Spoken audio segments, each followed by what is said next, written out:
I'll never forget when Steve told us that he wanted to be a stuntman. Why in the world would anybody want to do that? I wanted the shortest distance between me and the sex, drugs, and rock and roll lifestyle. Like, it was either going to become successful at what I was doing as a video camera, or I was going to die trying to make it successful. He was either going to end up incarcerated, dead, or famous, and we really didn't know what. When I was 20 years old, I had this run of really bad luck, which is how I would describe it. You know, I kept getting hospitalized when I was drunk. There was an incident where I threw myself off this balcony and landed on my face on the concrete, breaking my cheekbone. I broke 7 teeth. I had 10 stitches in my chin and a broken wrist. And I still had the cast on my wrist when I got arrested for my first DUI. And I called up my mom and I said, hey, I'm in jail. I got arrested for DUI. So my mom said, have a good time in there, because I'm not going to bail you out unless you go directly to rehab. And it was Mom's call, and I think it was part of the condition of getting bailed out, and it didn't take. Anytime you go to rehab for someone else's benefit, like I was there to make my mom happy, it's not going to work. You know, you got to really want to get better. And I didn't even feel like I had a problem to begin with.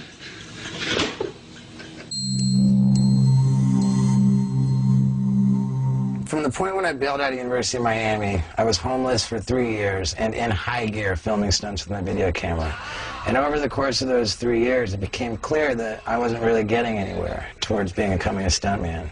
So I found out about Ringling Brothers Barnum and Bailey Clown College, that it was free to get into, it had no tuition. Clown College was statistically harder to get into than Harvard. Over 2,000 people applied and only 30 got in.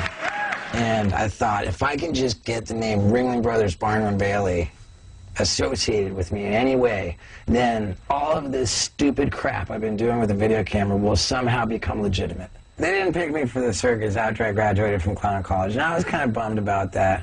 But it made sense, you know, like I wanted to be a stuntman, and they were looking for clowns. Ultimately, I got a job in this flea market circus.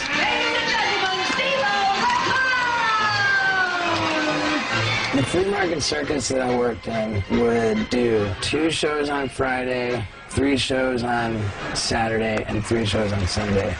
And typically I would do cocaine through all of it without sleeping work. I was a cocaine-addicted clown in a flea market circus. My last time performing professionally as a circus clown was the day that I puked up the goldfish for MTV. Swallow this goldfish and puke him into the bowl. I first met Steve-O when I was making Big Brother Skateboarding magazine, and he would just send me photos and footage all the time of him just doing the most outrageous stunts. So when we started Jackass, Steve-O was one of the first people I called. I just knew he would be perfect for the show. As soon as my goldfish trick played on MTV once, I became recognizable the next day. 2 minutes of FaceTime, which changed my life forever. Once Jackass hit the air, it was instantaneous. I mean, it was just this weird instant hit. So I packed up my car and I headed off to California. Am I comfortable with my popularity? Yeah. I don't understand. Can you handle it? I don't understand it at all. It's like, dude, aren't you the guy who stuck his face in elephant? What a dumb reason for people to think I'm cool.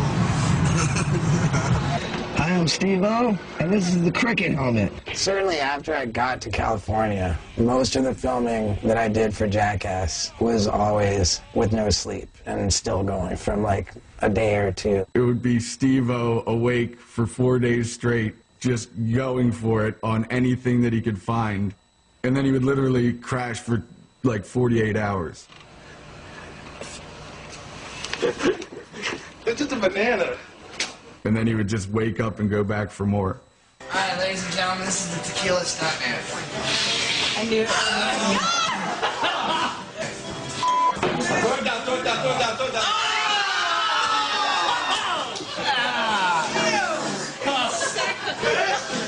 Well, I wouldn't choose this line of work for an addict. Addicts tend to be highly thrill-seeking. They tend to be, you know, stuntmen and race car drivers and extreme athletes, and so there's no surprise that an addict would be attracted to the kind of work that he does. Slowly but surely, I seem to be becoming a baracho.